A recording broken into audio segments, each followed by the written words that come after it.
அத்தியாயம் 1160. அகிலன் சிவப்பு மூடுபனி பள்ளத்தாக்கிலிருந்து தன்னுடைய தளத்திற்கு திரும்பியவுடன் இஷா கொடுத்த உயிரணு கலையை தான் ஆராய்ச்சி செய்ய ஆரம்பித்தான்.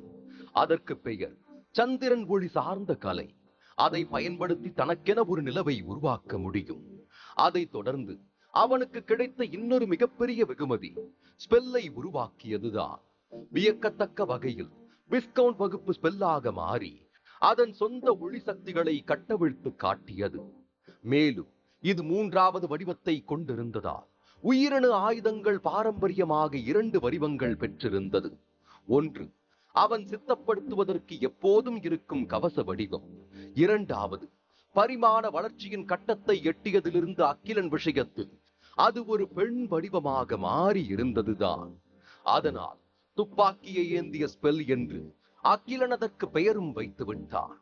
இப்படியாக அவன் வேலையில் கவனமாக இருந்த சமயம் பக்கவாட்டில் வைத்திருந்த பையில் விசித்திரமாக சத்தம் கேட்டது.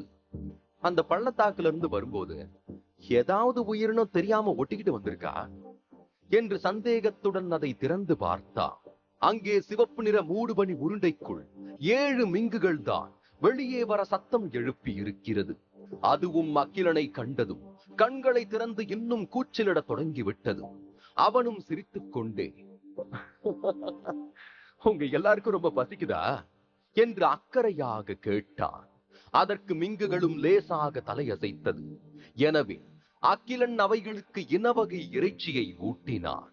அந்த உணவு வகைகள் கூட பள்ளத்தாக்கு சம்பவத்தின் போது விஸ்கவுண்டுகள் தடையாக வந்த பல உயிரினங்களை கொன்றதன் காரணமாக கிடைத்த சதைகள்தான். அங்கே நிறைய சிந்தி இருந்ததா அகிலன் பத்திரப்படுத்தி வைத்திருந்தான். அதைத்தான் இப்பொழுது மிங்குகள் உணவாக எடுத்துக் கொண்டிருக்கிறது. அகிலன் மெதுவாக தன்னுடைய டோங்ஸ்வான் ஆராவை பயன்படுத்தி மிங்குகளின் உடல்களை ஸ்கேன் செய்து அவற்றின் ஆற்றல் ஓட்டத்தை கவனித்தான். சிறிது நேரம் அவர்களை பார்த்து கொண்டிருந்தவனுக்கு சில விஷயங்கள் அதிர்ச்சி கொடுத்தது. அதாவது மிங்குகள் உண்மையில் வெறும் பாரோன் வர்க்கம்தான். ஆனால் அவற்றின் ஆற்றல் இப்பொழுது பார்க்கும் பொழுது அதில் சிக்கல்கள் இருப்பது போல் அவன் கண்களுக்கு தெரிந்தது. முக்கியமாக முன்பு பார்த்த மற்ற பாரோன்களில் எந்த அம்சமும் இல்லாதது போல் உணர்ந்தான். உடனே அதன் ஆற்றல் ஓட்டத்தை உருவகப்படுத்த முயன்றவன் டோங்ஸ்வான் சூத்ராவின் சக்தியை சிறிய மிங்குகள் கொண்டிருந்த சக்தியாக மாற்றுவதன் மூலம் அதை செய்ய முடியும் என்று குறித்துக் கொண்டான். சின்னஞ்சிறு மிங்குகள் இப்போதுதான் பிறந்திருந்ததால் அதை செய்வது கடினம் என்று அகிலன் நினைக்கவில்லை. ஆனால் அவற்றின் ஆற்றலை உருவகப்படுத்த உண்மையில் 7 to 8 நாட்கள் தேவைப்பட்டது. அதே நேரத்தில் மிங்குகள் அடிக்கடி வெளியே வந்து அதற்கான உணவை சாப்பிட்டு விட்டு சென்றது. ஒவ்வொரு உணவு இடைவெளிக்கு பிறகும் அந்த உயிரினங்கள் சிவப்பு மூடுபனி உருண்டைக்கு திரும்பிவிடும். அதாவது அவைகளுக்கு இன்று உருவாகியுள்ள அரண்மனைக்குள் நுழைந்து விடும். அகிலன் சரியாக புதிய ஆற்றலை உருவகப்படுத்தி சிவப்பு மூடுபனி உருண்டைக்குள் செல்ல முயற்சி செய்தான். அவன் அதை தாக்கியதும் அதற்கென்று இருந்த வித்தியாசமான சக்தி அகிலனை அப்படியே உறிஞ்சிக் கொண்டது. அவனும் அதற்கேற்றாற்போல் தன்னை வளைத்துக் கொண்டு அரண்மனை உள்ளே நுழைந்தான். அங்கே அந்த 7 மிங்குகளும் தங்களுக்கான இடத்தில் சுற்றி கொண்டிருந்தது. அகிலனை அங்கே எதிர்பார்க்காத அந்த 7 ஜீவன்களும் ஆச்சரியமும் அதிர்ச்சியும் அடைந்தது. பின்னர் தங்களை மாற்றிக்கொண்டு அகிலனை சுற்றி சுற்றி வந்தவைகள் அங்கிருந்த இன்னொரு மழுப்பலான அரண்மனைக்கு அகிலனை அழைத்துச் சென்றன. அதுதான் பிரதான இடம் என்று அதன் மாதிரி தோற்றத்தை பார்த்து புரிந்து கொண்டார். கதவு வாயிலில் நின்று கொண்டிருந்த 7 மிங்குகளும் அதை திறக்க கடுமையாக முயற்சி செய்து பின் அகிலனின் உதவியை நாடி இருந்தனர். அவனும் அதை புரிந்து கொண்டு தன்னால் இயன்றவரை முயற்சி செய்து பார்த்தான். ஆனால் அது ஒரு அங்குலம் கூட அசையவில்லை. பூட்டு இருப்பதற்கான எந்த அறிகுறியும் இல்லாத அந்த கதவு ஏன் திறக்க மறுக்கிறது என்றுதான் அவனுக்கு புரியவில்லை. அதற்குள் குட்டி மிங்குகள் என்று கத்திக்கொண்டே எதையோ அவனுக்கு சொல்ல முயன்றன. எனக்கு நீ பேசுறது எதுவும் புரியலையே, கொஞ்சம் விவரமா செஞ்சு காட்ட முடியுமா என்று ஜாடை மூலமாக அதனுடன் பேச அகிலன் முயற்சித்தான். அப்பொழுது அதிர்ஷ்டவசமாக டோங்ஸ்வான் ஆரா அந்த உயிரினங்களின் மனதை படிக்க அவனுக்கு உதவி செய்தது.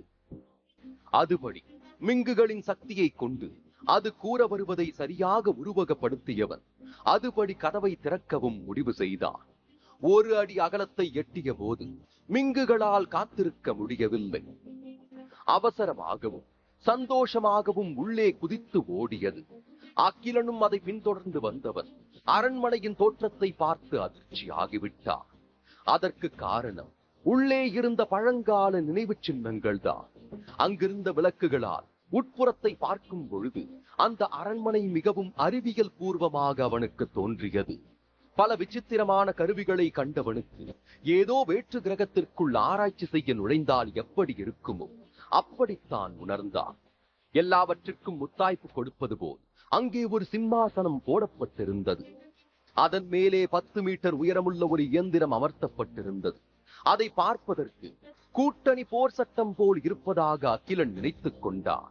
அதாவது மிகவும் பழமை வாய்ந்த அந்த சிம்மாசனமும் சரி, அந்த இயந்திரமும் சரி, ஒரு மாவீரன் உபயோகப்படுத்தி இருக்கிறான் என்பது போல் கம்பீரமாக காட்சி அளித்தது. உடனே அகிலன் விடாமல் முழுவதுமாக அதை பரிசோதித்து பார்த்தான். அங்கே மின் சாதனங்கள் எதுவும் இணைக்கப்படாவிட்டாலும் ஒரு சிவப்பு செம்பு ஆயுதம் போன்ற கருவி ஒன்று இருப்பதை பார்த்தான். அது எப்போது வேண்டுமென்றாலும் எழுந்து சண்டையிடலாம் என்ற மிரட்டல் உணர்வை அகிலனுக்கு தந்தது. அப்பொழுது சரியாக 7 சிறிய மீன்களும் அந்த சிம்மாசனத்தை சுற்றி சுற்றி ஓடிக்கொண்டே இருந்தது. அடுத்தது அங்கிருந்த செம்பு கருவி மீது 7 உயிரினங்களும் தங்கள் பாதத்தை வைத்த நொடி அது அப்படியே உயிர்ப்பித்து ஒரு மாவீரன் உருவாகி இருந்தான். அவன் அப்படியே சிம்மாசனத்திலிருந்து எழுந்து நிற்கவும் அகிலனுக்கு கண்கள் வெளியே தெரித்து விடும் அளவிற்கு வந்துவிட்டது. அதற்குள் இங்கே அந்த மாவீரனின் இதயத்திற்கு அருகில் சிவப்பு விளக்கு ஒளி ஒன்று வலுவாக சுற்றி வளைத்தது. அடுத்தது அவன் அப்படியே அதை 7 மிங்குகளை நோக்கி திருப்பி விட்டான். அடுத்த நொடி அந்த 7 உயிரினமும் காணாமல் போய்விட்டது. பின்னர் அந்த மாவீரன் நிதானமாக நகரத் தொடங்கி அகிலனை நெருங்கி வர ஆரம்பித்தான். அந்த மாவீரனின் கை அகிலனை இழுத்து தன்மேல் போட்டுக்கொள்ள முடிவெடுத்திருக்கிறது என்று புரிந்து கொண்ட அகிலன் சட்டென்று பின்வாங்கி நின்று கொண்டார். ஆனால் மாவீரன் தனது கால்களை வளைத்து ஒரு பயங்கரமான சக்தியை கட்டவிழ்த்து விட அது சட்டென்று முன்னோக்கி வேகம் எடுத்து முன்னால் ஓடியது. அதை பார்த்து அகிலன் அதிர்ந்தால் தன்னுடைய பனித்தோலின் தெய்வீக தன்மையை பயன்படுத்தி அந்த மாவீரனின் சக்திக்கு எதிராக ஒரு குத்து விட்டிருந்தார். மோதலை தொடர்ந்து ஒரு உலோக சத்தம் ஒலித்தது. அதில் மாவீரனுக்கு எந்த காயமும் ஏற்படவில்லை. ஆனால் அகிலன் கைதான் மறுத்து போய்விட்டது. இந்த கட்டத்தில் அகிலனுக்கு முயல் காலணிகளின் உதவி தேவைப்பட்டது. அதனால் அதை வரவழைத்தவன் மாவீரன் பிடிக்க முடியாத அளவுக்கு ஓட நினைத்தான். ஆனால் எதிர்த்தரப்பில் இருந்து இணையான வேகம் இருந்த காரணத்தினால் முயல் காலணிகளை விட மாவீரனின் ஓட்டமும் அதிகமாக இருந்தது. அதனால் மிக விரைவில் அகிலன் அகப்பட்டுக் கொண்டான். இதை அவனால் நம்ப முடியவில்லை. ஒரு பொம்மை போல் அவன் மாவீரன் கையில் இருப்பது கனவா என்றுதான் நினைக்கத் தோன்றியது. அதற்குள் மாவீரனின் கை இதயத்தின் அருகே சென்றது.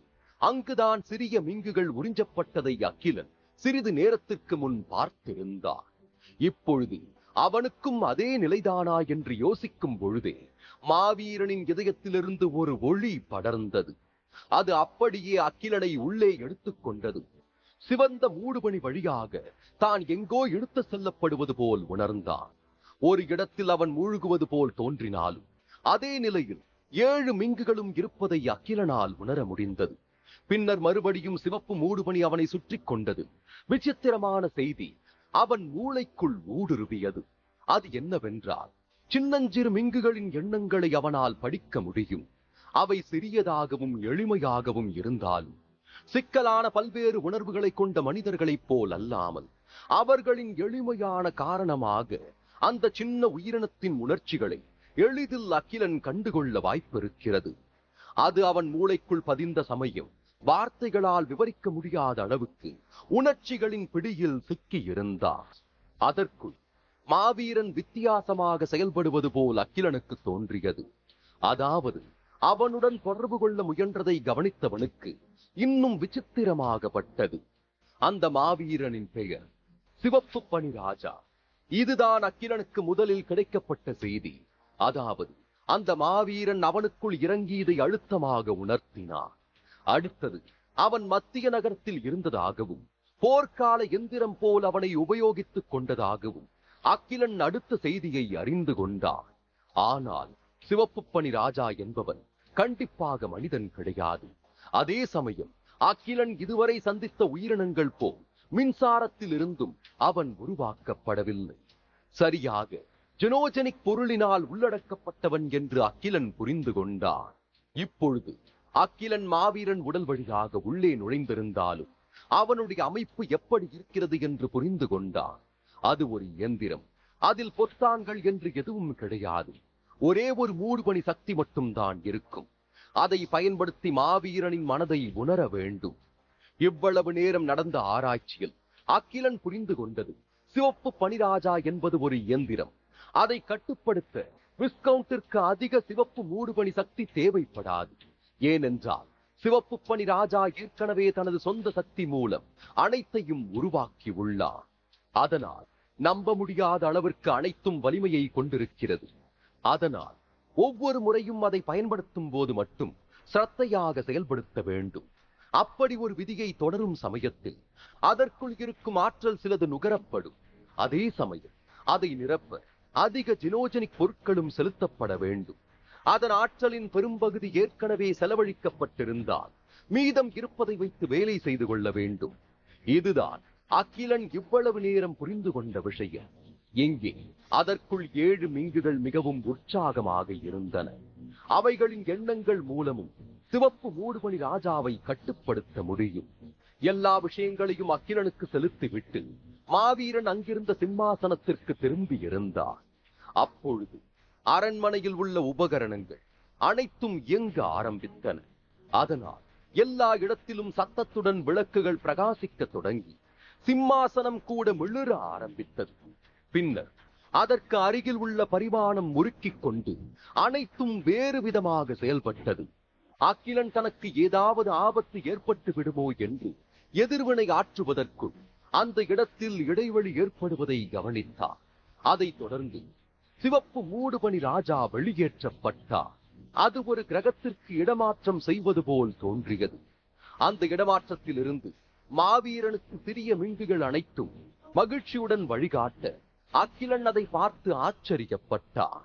இப்பொழுது மாவீரன் இயந்திரமாகத்தான் அங்கே உலாவிக் கொண்டிருந்தார். அவனைப் போலவே பல இயந்திரங்களை எல்லா இடங்களிலும் பார்க்க முடிந்தது. அவை ஒவ்வொன்றும் வெவ்வேறு வடிவத்தையும் அளவையும் கொண்டிருந்தன. சிலது மிருகங்கள் போலவும் பூச்சிகளைப் போலவும் தோற்றமளிக்க, மேலும் சில கால்நடைகளை ஒத்ததாகவும் காட்சி அளித்தன. இது ஒரு அறிவியல் புனைவு கதை திரைப்படத்தில் இருந்து நேராக வரும் ஒரு இயந்திர கிரகம் போல தோன்றியது. அக்கிலன் எல்லா விதமான வித்தியாசமான பொருட்களையும் பார்த்தபடி நடந்து வந்தார். அங்கிருந்த சிறிய மின்கம்பங்கள் தான் அனைத்தையும் கட்டுப்படுத்துவது போல அவனுக்கு தோன்றியது. இந்த உபகரணங்கள் உள்ளேயும் நிறைய மிங்குகள் இருக்கிற மாதிரியே தோணுது. அப்படின்னா அந்த உயிரினோ ஒரு முழு இனமா என்று நினைத்த மாத்திரத்தில் அக்கிலனுக்கு அதிர்ச்சியாக இருந்தது. அதே நிலையில் சிவப்பு மூடுபனி ராஜா இடமாற்றம் மூலம் வெளியேறிய போது ஒரு எச்சரிக்கை சத்தம் ஒலிக்கத் தொடங்கியது. அது அக்கிலனால் புரிந்து கொள்ள முடியாத ஒரு மொழியாகும். அந்த நேரத்தில் ஜெனோஜெனிக் பொருள் இயந்திரங்கள் அனைத்தும் அந்த மாவீரனை தேடி அலைவது போல் அங்கும் இங்கும் நகர ஆரம்பித்தது. அதன் வேகத்தை பார்த்த அக்கிலன் ஒரு ஓரமாக தன்னை ஒடுக்கி நின்று கொண்டார். அவனுக்கு இங்கே என்ன நடக்கிறது என்று தெரிந்துவிட்டது. அதாவது மாவீரன் சிவப்பு மூடுபனி ராஜா இந்த இடத்தை விட்டு வெளியே சென்றதை இயந்திரங்கள் விரும்பவில்லை. அதனால் அவனை குறிவைத்து சுட ஆரம்பிக்கப் போகிறது என்று அக்கிலன் நினைக்கும் பொழுதே அனைத்தும் தொடங்கிவிட்டது. பெரும்பாலான லேசர் ஒளியை அக்கிலன் பார்த்தார். அது அங்கும் இங்கும் அந்த மாவீரனை தேடி அலைந்தபடி இருந்தது. அது அனைத்துமே விஸ்கவுண்ட் வர்க்கத்தின் வலிமையை கொண்டிருந்தது. திடீரென்று ஏற்பட்ட குழப்பத்தின் காரணமாக சிவப்பு மூடுபனி ராஜா தன்னை வெளிப்படுத்திக் கொண்டார்.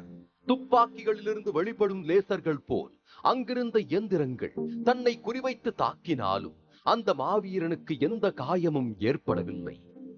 அக்கிலன் அனைத்தையும் பார்த்து கொண்டிருந்தவனுக்கு எதிரே மிங்குகள் மூடுபனியில் சுற்றி கொண்டிருப்பது கண்களுக்கு தெரிந்தது.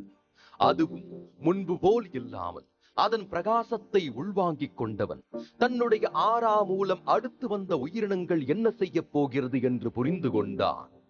அதுபடி முயல் காலணிகளின் உதவியால் மிங்குகள் இருக்கும் இடத்திற்கு அவன் நெருங்கிய சமயம் அப்படியே அனைவரும் அரண்மனையை விட்டு வெளியே வந்து விட்டனர். அது ஒரு வேற்று கிரகம் போல் தோன்றியது. அங்கே பல விசித்திரமான கட்டிடங்களை அகிலன் கண்டு கொண்டான். அப்பொழுது திடீரென்று அவன் எதிரே ஒரு கவசத்தின் மூட்டுகள் சிவந்து பிரகாசிக்க தொடங்கியது. அகிலனுக்கு அந்த இடத்தில் எப்படி எதிர்வினை ஆற்றுவது என்று தெரியாமல் நின்று கொண்டிருந்த சமயம் இன்னொரு பக்கம் முஷ்டிக்கை ஒன்று வெளியே வந்தது. அந்த நொடி அங்கிருந்த கட்டிடங்கள் மற்றும் சுற்றியிருந்த ஜெனோஜெனிக் இயந்திரங்கள் என்று அனைத்தும் அழிய ஆரம்பித்தது. அதன் சக்தியின் மூலம் எல்லாம் உடைந்து அனைத்தும் உருகுவதை பார்த்த அகிலன் இது ஒருவேளை நதிராஜாவின் வேலையாக இருக்குமோ என்று சந்தேகப்பட்டார். பள்ளத்தாக்கில் இருவருக்கும் சண்டை நடந்த போது அவர் மொத்தமாக வெளியே வீசப்பட்டது வரைதான் அகிலனுக்கு தெரியும். அதன் பிறகு அவர் இந்த இடத்திற்கு வந்து ஒளிந்து கொண்டிருக்கிறாரா? அப்படி என்றால் மிங்குகளுக்கும் அவருக்கும் பெரிதாக தொடர்பு ஏற்பட்டிருக்குமோ என்று அகிலன் யோசித்துக் கொண்டிருக்கும் பொழுதே அவன் பின்னால் இருந்து 100 மீட்டர் உயரமுள்ள ஒரு கட்டிடம் வெடித்து சிதறியது.